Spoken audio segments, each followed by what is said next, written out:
జగన్మోహన్ రెడ్డి మాత్రం ఒక విషయాన్ని మాత్రం బాగా నమ్ముతాడండి. అదేంటంటే రోజులు గడిచే కొద్దీ జనం అన్నీ మర్చిపోతారు.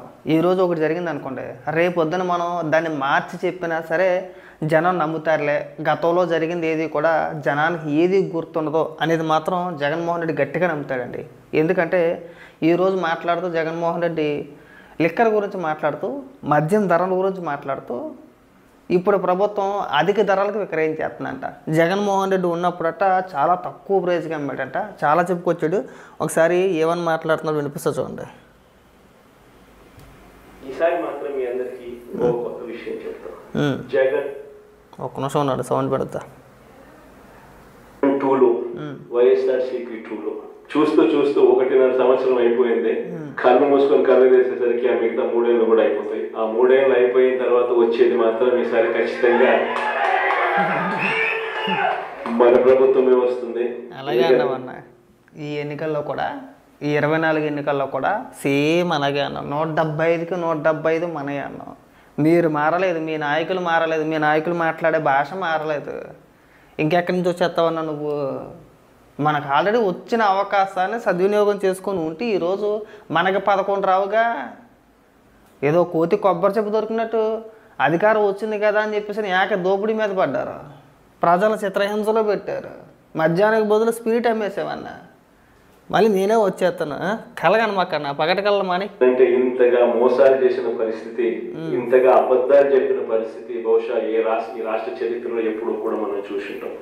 లాయర్లు కూడా మోసం చేసిన పరిస్థితి కూడా మనం చూస్తానే ఉన్నాం. ఒకవైపున అన్ని అబద్ధాలు మోసాలుగా కనిపిస్తా ఉన్న పరిస్థితి, మరోవైపు నాకు ఎక్కడ పోతుందంటే జగన్మోహన్ రెడ్డి నోరు తెరిస్తే అన్ని అబద్ధాలు మాట్లాడతాడు. ఇప్పుడు నుంచి కాదు, అది తన రాజకీయాలు స్టార్టింగ్ నుంచి కూడా ఏ రోజు నిజం చెప్పలేదు. అలాంటి జగన్మోహన్ రెడ్డి అబద్ధాలు అని మాట్లాడుతుంటే అక్కడే నవ్వుతూ ఉంటుంది. ఫస్ట్ నువ్వు నిజం చెప్పడం నేర్చుకున్నా. మనం మాట్లాడేటప్పుడు కనీసం 10 మాటల్లో ఒక 4 మాటలు నిజాలు మాట్లాడి ఒక 6 మాటలు అబద్ధాలు మాట్లాడినా ఏదోలే అప్పుడప్పుడు అబద్ధాలు మాట్లాడుతున్నాడు కదా అనుకోవచ్చు. నువ్వు 10 మాటలు మాట్లాడితే అందులో 9.5 మాటలు అబద్ధాలే ఉంటాయి. నువ్వు ఇక్కడికి వచ్చి ఉపన్యాసాలు చెప్తా ఉంటావు, ఎదుటి వ్యక్తులు అబద్ధాలు చెప్తున్నారని చెప్పేసి. ఏ విషయంలో నువ్వు నిజం చెప్పు.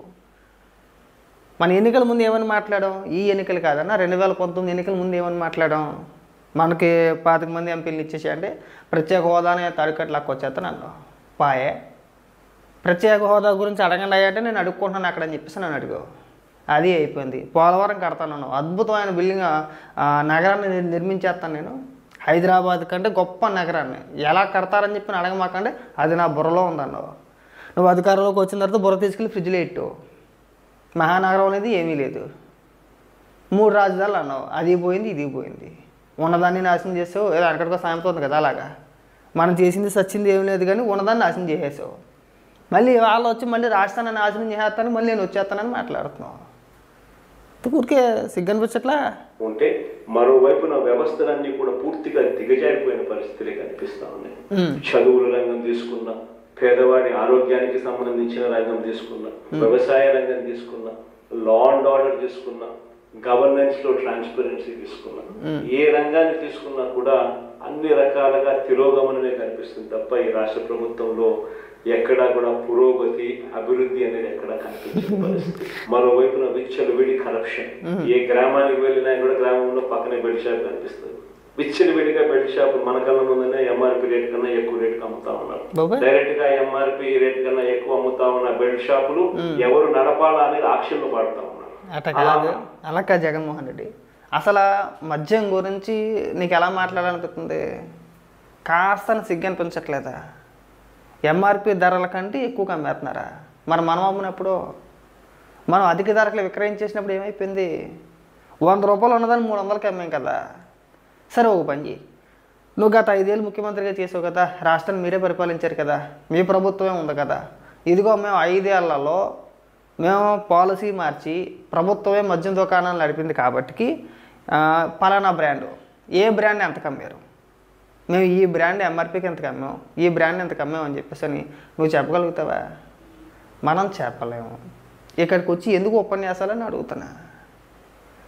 దోచేసింది మీరు, తినేసింది మీరు. ఏంట్రా బాబు ఈ ధరలేంటి, అసలు మద్యాన్ని ఎంత కిందకు అమ్ముతున్నారని అడిగితే మద్యపాన నిషేధంలో భాగంగా రేట్లు పెంచి అమ్మితే ఎవరు ఎక్కువగా తాగరో, తాగుడు తగ్గిస్తారని చెప్పేసి ఒక ఉపన్యాసాలు చెప్పుకొచ్చారు, ఒక సొల్లు డైలాగ్ చెప్పుకొచ్చావు. ఇవాళ మళ్ళీ వచ్చి అదే పాట పాడుతున్నావు. మనం తినేసామన్న మధ్యలో మనం దోచేసాం. ఇక్కడికి వచ్చి ఎంఆర్పి కంటే ఎక్కువ అమ్ముతున్నారు, చూపించమని ఎక్కడ అమ్ముతున్నారు? అన్నప్పుడు ప్రభుత్వం మద్యం అమ్మట్లేదు మళ్ళా దోచుకోవడానికి. మనమే చక్కగా ఎవడో తినకూడదు, ఎవడో బతకూడదు అనే ఉద్దేశంతో చక్కగా మనమే ప్రభుత్వ మద్యం దుకాణాల పేరుతో చీప్ లిక్కర్ అమ్మేసి, మందు కాదన్నా స్పిరిట్ అమ్మేసాం మనం. ఆ బాటిల్ పైన ఉండేది స్పిరిట్ అని చెప్పేసి మనం ఏం అమ్మేసాం చెప్పు? ఏ బ్రాండ్లు అమ్మావు? ఏ బ్రాండ్ ఎంతకు అమ్మావు? ఎంఆర్పీకి అమ్మేవా, అధిక ధరకు విక్రయించావా? అన్నా మనం జనాలు మర్చిపోరుగా నువ్వేం అమ్మేవు, వాళ్ళు ఏం తాగారు అనేది జనానికి గుర్తుంటుంది కదా. నీ దగ్గర ఉన్న పిచ్చితనం ఏంటంటే రోజులు గడిచే కొలది జనం మర్చిపోతారులే, మనం ఏం చెప్పినా సరే గుడ్డిగా నమ్ముతారులే అనుకుంటున్నావు అంతే, జనం మర్చిపోరన్నా. అది బాగా గుర్తుపెట్టుకో. నువ్వు 5 ఏళ్ళు పరిపాలించావు రాష్ట్రాన్ని. 5 ఏళ్ళు కూడా మద్యం పేరుతో స్పిరిట్ అమ్మేసావు అధిక ధరలకి, అది కూడా డిజిటల్ పేమెంట్లు లేకుండా. నువ్వు ఇక్కడికి వచ్చి లిక్కర్ స్కామ్లో దొరికేసింది కాకుండా అడ్డగోలుగా ఇక్కడికి వచ్చి పైగా ఇప్పుడు ప్రభుత్వం పైన నువ్వు ఆరోపణలు చేయడం. దాని గురించి మాట్లాడాడండి. ఆ లిక్కర్ స్కామ్కి సంబంధించి ఆ వెంకటేష్ నాయుడు వీడియోలు బయటకు వచ్చినాయి కదా, దాని గురించి ఎప్పటివరకు మాట్లాడా? దాని గురించి మాట్లాడు.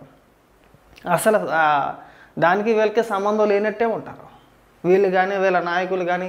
మద్యానికి సంబంధించి ఇంత అడ్డగోలుగా దొరికేసిన తర్వాత కూడా ఏ ఒక్కడైనా వచ్చి ప్రెస్ మీట్ పెట్టి మాట్లాడతాడంటే మాట్లాడరు. పైగా వీళ్ళు ఒక మీటింగ్ లాంటిది పెట్టుకొని అన్యాయం, అక్రమం, కేసులు, పైగా డైలాగ్ చెప్పుకొచ్చాడండి. అది ఒక వ్యక్తిని అరెస్ట్ చేస్తానంట గౌరవం, పరువు, ప్రతిష్ట వాటన్నిటితో కూడా ఆడుకున్నట్టట. ఆ వ్యక్తిని హింసించడం అంట. మరి నువ్వు గతంలో తెలుగుదేశం పార్టీ నాయకుల్ని, కార్యకర్తలను అరెస్ట్ చేసినప్పుడు ఏమైపోయింది? ఈ ఉపన్యాసం అప్పుడు గుర్తు రాలేదా? ఇన్ని లేఖితులతో నీకు ఎక్కడి నుంచి వస్తాయన్నా నాకు అర్థం కావట్లా. అంటే మీ నాయకులే నాయకులు, మీ నాయకులకే పరువు ప్రతిష్టలు ఉంటాయి. చంద్రబాబు నాయుడుని అరెస్ట్ చేసినప్పుడు ఏమైపోయింది? ఇప్పుడు నీ దాకా వస్తుందని చెప్పేసి భయపడి ఇమీడియట్గా లీగల్ సెల్తో ఒక మీటింగ్ లాంటిది పెట్టుకొని రేపు అన్న రోజుని రేపో మాపో నన్ను నెలకు అరెస్ట్ చేస్తారో, మీరే దిక్కు, మీరే నన్ను కాపాడాలి, మీరంతా సిద్ధంగా ఉండండి. ఆ మీటింగ్ సారాంశం అయితే నాకు అదే అర్థమవుతుందన్న. లేదంటే ఎప్పటికప్పుడు నువ్వు లీగల్ సెల్తో ఎందుకు మీటింగ్ పెట్టుకున్నావు మాకు అర్థం కాదేంటి? ఆ మాత్రం తెలియదా? రాజకీయాల పట్ల ఏమాత్రం కాస్త అవగాహన ఉన్నా సరే ఈజీగా కనిపెట్టేస్తారు. జగన్మోహన్ రెడ్డి ఇప్పటికిప్పుడు లీగల్ సెల్తో మీటింగ్ పెట్టుకోవడం గల కారణం అదే. ఖచ్చితంగా లిక్కర్ స్కామ్లో మనల్ని అరెస్ట్ చేస్తారు. ముందే ప్రయత్నం అనమాట. నేను అరెస్ట్ చేస్తే నేను ఎలా బయటికి తీసుకురావాలి, ఏ విధంగా తీసుకురావాలనేది. అంతకు మించి ఏమీ లేదు అన్న. నువ్వు ఎప్పుడు మాట్లాడినా నీకు ఒక్కేడుపులు తప్పితే నాకు ఏమీ కనబడతలేదు. ఊరికే మీ కార్యకర్తలను రెచ్చగొట్టడానికి ఒక 4 పదాలు నేర్చుకున్నావు. మళ్ళీ నేనే వస్తా, సప్త సముద్రాల అవతల ఉన్నా కానీ ఇడుచుకొచ్చేస్తా, ఏ ఒక్కరిని వదలను, ఇరగ తీసేస్తా. ఒక 5-6 డైలాగులు బట్టి పట్టాడండి. ఎప్పుడు మాట్లాడినా అవే రిపీటెడ్గా మాట్లాడుతున్నారు. ముందు నువ్వు మారు, ఫస్ట్ అసెంబ్లీలోకి వెళ్ళి మాట్లాడు. మనం ఎక్కడిది అక్కడే ఉన్నాం, ఎక్కడ బూతులు అక్కడే ఉన్నాయి, మన నాయకులు మాట్లాడేది ఎక్కడ మార్పు లేదు. అయినా కానీ మళ్ళీ మనమే అధికారంలోకి వచ్చి శుభ్రంగా శాంతం నాశనం. ఈ 5 ఏళ్ళు చంద్రబాబు నాయుడు గారు రాష్ట్రాన్ని గాల్లో పెడతారు, నువ్వు వచ్చి మళ్ళీ నాశనం చేయొద్దు. కానీ ఈసారి రాష్ట్ర ప్రజలు నీకు ఆ అవకాశం ఎవరన్నా బాగా గుర్తుపెట్టుకో. నువ్వు మళ్ళీ ముఖ్యమంత్రి అవుతావు అనుకోవడం నీ భ్రమ, మీ నాయకులు పిచ్చుతాను, అదైతే పక్కా అన్న.